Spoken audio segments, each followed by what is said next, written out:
Hello বন্ধুরা, তোমাদের সবাইকে আমার চ্যানেলে স্বাগত জানাচ্ছি। আজকে একটা নতুন ভিডিও নিয়ে চলে এসেছি। আশা করব ভিডিওটা তোমাদের ভালো লাগবে। ভিডিওটা যদি তোমাদের ভালো লাগে অবশ্যই ভিডিওতে একটা লাইক করে দেবে আর চ্যানেলটা তোমরা সাবস্ক্রাইব করে রেখে দাও। নতুন নতুন প্রচুর ভিডিও আসছে এই চ্যানেলে।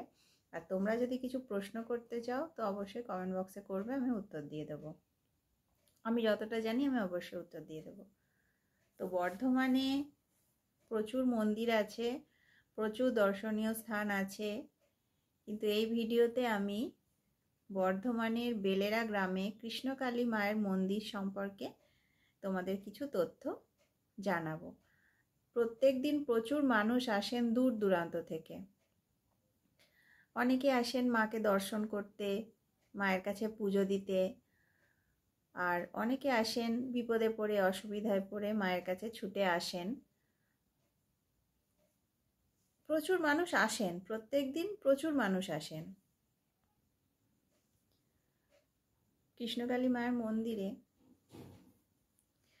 দূর দূরান্ত থেকে মানুষ আসেন এবং অনেকে আসেন প্রথমে তারা ফোনে কৃষ্ণকালী মায়ের ভিডিও দেখে বাড়িতে বসে নাম জপ করেছেন এবং উপকার পেয়েছেন, তারপরে মায়ের কাছে পুজো দিতে এসছেন। এরকম ঘটনাও প্রচুর আছে যে সবাই মায়ের কাছে এসে তারপর উপকার পেয়েছে সেটা নয়। মায়ের কাছে আসার আগে বাড়িতে বসে মায়ের নাম জপ করেছেন ফোনে দেখে, তো তাতেও অনেক উপকার হয়েছে। সেরকম ওই উপকার পেয়েছেন সেরকম প্রচুর মানুষ আসেন এবং তারা বলেন যে বাড়িতে বসে নাম জপ করে উপকার হয়েছে, তারপর পুজো দিতে এসছি। তো সেইটা হয়তো তার প্রথমবার মন্দিরে আসা। তাছাড়াও অনেকেই আসেন যারা দুবার তিনবার চারবার পাঁচবার হয়ে এসেছেন, সেরকম ভক্ত প্রচুর আসেন। প্রথমে কৃষ্ণকালী মায়ের মন্দির মঙ্গলা মায়ের বাড়িতে ছিল, সেখানেও প্রচুর মানুষ আসতেন। তারপরে হ্যাচারি রোডে মন্দির হয়েছিল, সেখানেও প্রচুর ভিড় হতো। তো সেই মন্দিরগুলো প্রথমে কৃষ্ণকালী মায়ের মন্দির মঙ্গলা মায়ের বাড়ির ছাদে মন্দির ছিল, সেইখান থেকে মাকে হ্যাচারি রোডে প্রতিষ্ঠা করা হলো। তারপর হ্যাচারি রোড থেকে মাকে বেলেরা গ্রামে প্রতিষ্ঠা করা হয়েছে। তো এগুলো আমি অন্য অন্য ভিডিওতে অবশ্যই তোমাদেরকে গল্প আকারে বলবো যে প্রথমে কৃষ্ণকালী মায়ের মন্দির প্রথমে যেখানে ছিল সেখান থেকে কেন হ্যাচারি রোডে এলো, হ্যাচারি রোড থেকে কেন বেলেরা গ্রামে এলো, সেগুলো সবই তোমাদেরকে অন্য অন্য ভিডিওতে বলবো।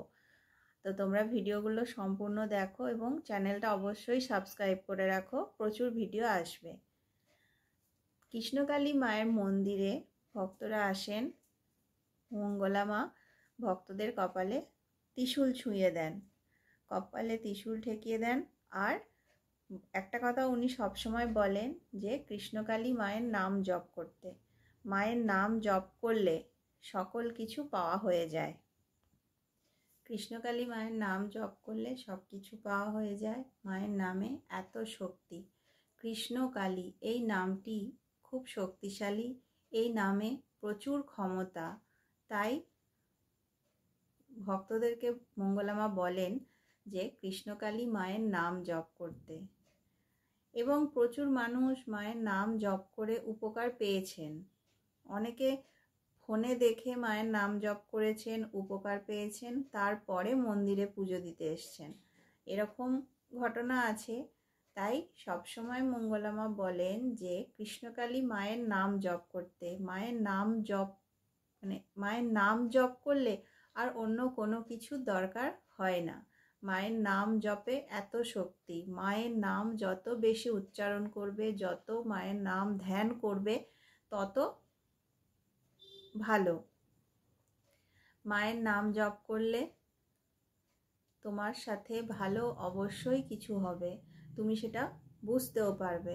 সেটাই বলেন মঙ্গলা মা যে মায়ের নামে এত শক্তি, এত ক্ষমতা আছে যে মায়ের নাম জপ করলে আর অন্য কোনো কিছু করতে হয় না। মায়ের নাম জপ করলেই সব কিছু পাওয়া হয়ে যায়। আর এই যে জপ করার নিয়ম, কি নিয়ম অবশ্যই বলবো, ভিডিওটা সম্পূর্ণ দেখো। জপ করার নিয়ম বলবো। তারপর মায়ের পুষ্প, জবা ফুল ভক্তদেরকে খেতে বলেন, তো সেই জবা ফুল খাওয়ার কি নিয়ম সেটাও বলবো, তোমরা ভিডিওটা সম্পূর্ণ দেখো। কৃষ্ণকালী মায়ের মন্দিরে প্রত্যেক দিন প্রচুর মানুষ আসেন, অনেকেই বাইকে 4 চাকা করে আসেন। তো তাদের জন্য বলবো যে বাইকে আসুন অথবা 4 চাকায় করে আসুন। বাইক রাখা, 4 চাকা রাখার খুব ভালো ব্যবস্থা আছে, তাই কোনো রকম কোনো অসুবিধে হবে না। মানে পয়সা নিয়ে 4 চাকা এবং বাইক রাখা যায়। তো সেটা 20 টাকা 30 টাকা এরকম একটা ভাড়া নেন। তো সেটা আমি নির্দিষ্ট করে বলবো না, একটা আন্দাজ বললাম। তো গাড়ি নিয়ে এলেও কোনো অসুবিধা নেই, ওখানে গাড়ি রাখার খুব ভালো ব্যবস্থা আছে। আর পুজোর দোকানগুলো কি মানে কত কত দামের পুজো দোকানগুলোতে পাওয়া যায়, 51 টাকা, 101 টাকা। কিন্তু তুমি যদি শাড়ি দিতে চাও, মালা 108টা জবার মালা, এরকম 55টা জবার মালা, এরকম অনেকে দিতে চায়। তো এমনি ফুলের যে পুজোর যে ডালা, তাতে যেমন যেটা থাকে ফুল, মিষ্টি, আলতা, সিঁদুর সেগুলো থাকে, কিন্তু তুমি যদি আলাদা মালা কেনো, শাড়ি কেনো, তো সেটা আলাদা আলাদা দাম। কিন্তু পুজোর ডালা 2 রকমের, একটা হচ্ছে 51 টাকা, একটা হচ্ছে 101 টাকা। এটা আমি তোমাদেরকে জানিয়ে রাখলাম। আর শাড়িও তোমরা যদি মাকে শাড়ি দিতে চাও, তো শাড়ি মানে ওখানে শাড়িও পাওয়া যায়। তো এটাই বলে রাখলাম। আর একটা কথা বলি, কৃষ্ণকালী মায়ের নাম জপ করার যে নিয়ম, সেটি হচ্ছে 108 বার এক মনে পরিষ্কার পরিচ্ছন্ন হয়ে, স্নান করে পরিষ্কার পরিচ্ছন্ন হয়ে এক মনে মায়ের নাম জপ করবে 108 বার। মায়ের যে মূল মন্ত্র, জয় কৃষ্ণকালী মায়ের জয়, মূল মন্ত্র, এই মন্ত্র জপ 108 বার জপ করলে তুমি অবশ্যই তার ফল পাবে। আর অনেকেই আমাকে কমেন্ট করে যে সত্যি সত্যি কি নাম জপ করলে উপকার হয়, এই ধরনের। তো আমি তো বলবো যে এই সব কিছু হচ্ছে বিশ্বাসের ব্যাপার। বিশ্বাসের উপর একটা কথাই আছে যে বিশ্বাসে মিলায় বস্তু তর্কে বহু দূর। তো বিশ্বাস যদি থাকে অবশ্যই ফল পাওয়া যায়, আর বিশ্বাস যদি না থাকে ফল পাওয়া যায় না। ঠাকুর দেবতার উপর বিশ্বাস, ঠাকুর দেবতাকে ভরসা, মানে একটা ডাক্তারও একটা লেভেলের পর তার মানে সে আর কিছু করতে পারে না, কিন্তু ভগবান চাইলে করতে পারেন। তাই ভগবানের ক্ষমতা, ভগবানের মহিমা সেটা অবশ্যই আছে।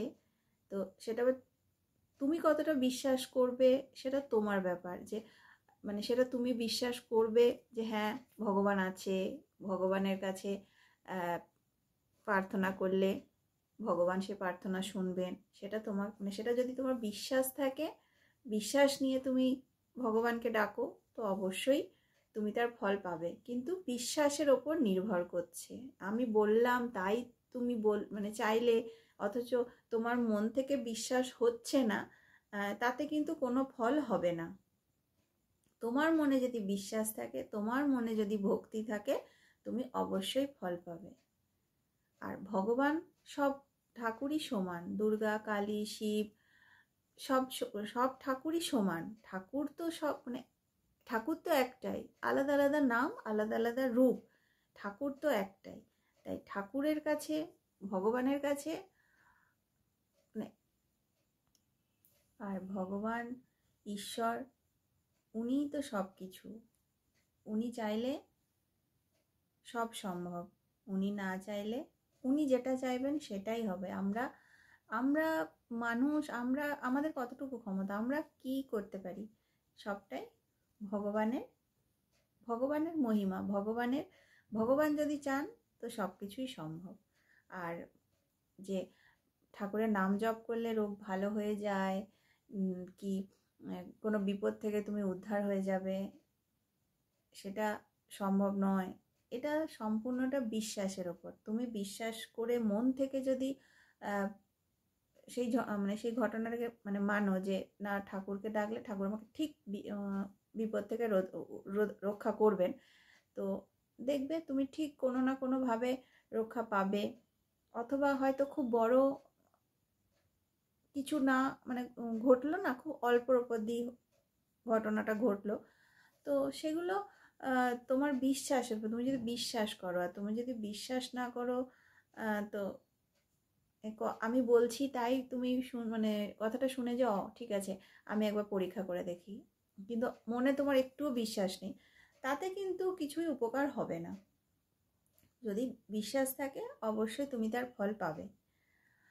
আর যে মন্দিরে মায়ের পুষ্প, ফুল, জবা ফুল খাওয়ার কথা যেটা বলেন যে কি নিয়মে খেতে হবে না, সেটা যে কোনো জবা ফুলই ওনারা বলেন, মন্দিরে বলেন যে জবা ফুল খাওয়ার কথা। তো সেটা সকালে উঠে পরিষ্কার জামা কাপড় পরে ফ্রেশ হয়ে এক গ্লাস জলের সাথে খেতে বলেন। তো আশা করছি তোমাদের ভিডিওটি ভালো লাগবে। ভিডিওতে অবশ্যই একটা লাইক করে দেবে আর চ্যানেলটা সাবস্ক্রাইব করে রাখো। প্রচুর ভিডিও আসছে, এবং কৃষ্ণকালী মন্দিরের ভিডিও তো আসছে, তাছাড়া আরও অনেক ভিডিও আসছে, আরও অন্যান্য অনেক মন্দির, সেই সব সম্পর্কেও বিভিন্ন তথ্য তোমরা ভিডিওতে পাবে। তো সেই অনেক ভিডিও আসছে, তোমরা চ্যানেলটা সাবস্ক্রাইব করে রাখো। আর একটা কথা, ফোন নম্বরের কথা অনেকেই বলেন যে ফোন নম্বর পাওয়া যাবে কিনা।